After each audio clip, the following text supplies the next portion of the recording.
Mpendwa wa msikilizaji na mtazamaji wa vipindi vyetu, karibu katika masomo ya kesha la asubuhi lenye kichwa Mwinue Yesu juu. Hivyo hapo ulipo, kaa usibanduke, ni kusihi tu makinika nasi hadi tamati.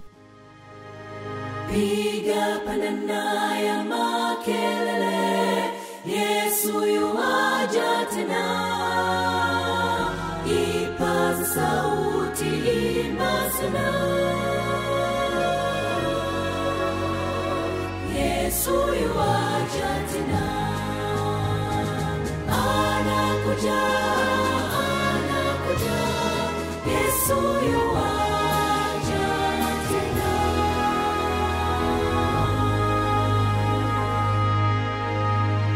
Na ikiwa ni Juni 20, elimu ya juu ya kweli. Unifundishe kuyatenda mapenzi yako, kwa maana ndiwe Mungu wangu. Roho yako mwema aniongoze kwenye nchi sawa. Zaburi 143 mstari wa 10. Tufumbe macho tupate kuomba.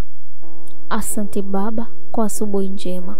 Tunajikabidhi kwako, tuongoze kupitia jina lako Yesu Kristo, amen. Furahini katika Bwana siku zote, tena nasema furahini. Wale wanaofanya hivyo wanayo furaha ya uzima. Hakuna ubaya unaotoka kwenye midomo yao au kutoka kwa angahewa inayozunguka roho, kwa kuwa hawajisikii kuwa wao ni bora kuliko wengine. Jifiche ndani ya Yesu Kristo, kisha wakati wote ukweli wa Mungu utakuwa unakufanya kufaa kwa ajili ya wakati ujao, uzima usio kikomo.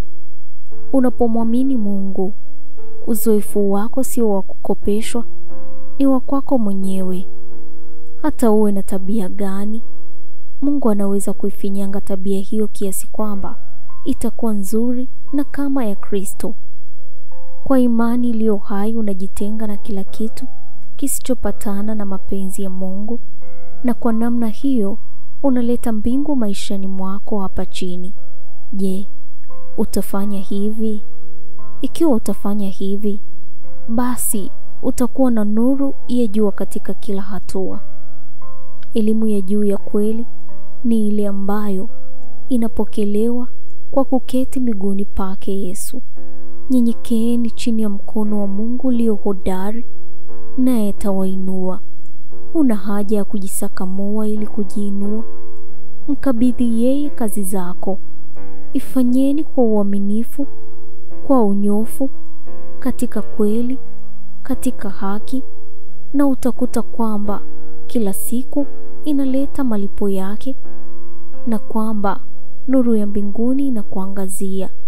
Nuru yake, neema yake, wokovu wake ndivyo vinavyofunuliwa.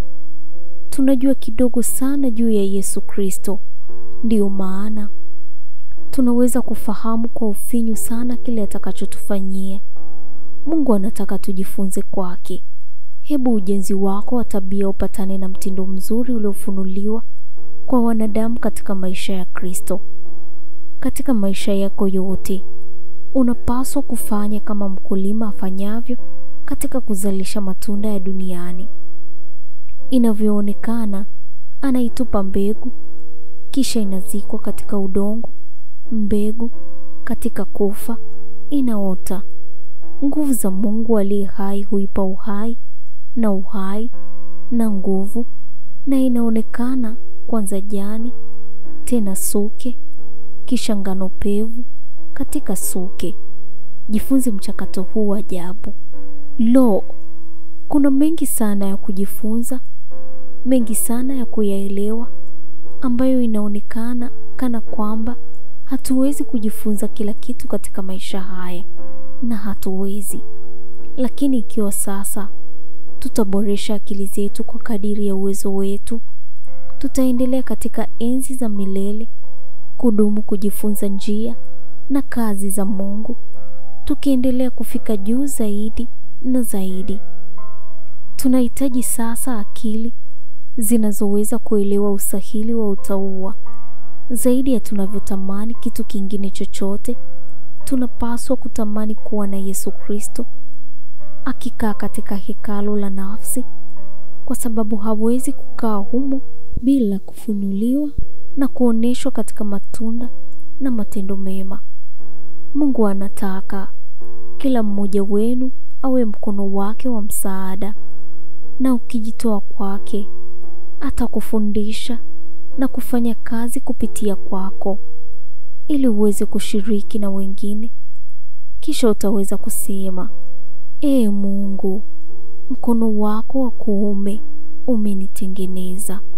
Utasoma manuskripti ukurasa wa 91, 1901. Huu ni mwisho wa somo letu la Juni 20, elimu ya juu ya kweli. Tuombe. Asante Baba kwa somo hili zuri. Tunajikabidhi kwako.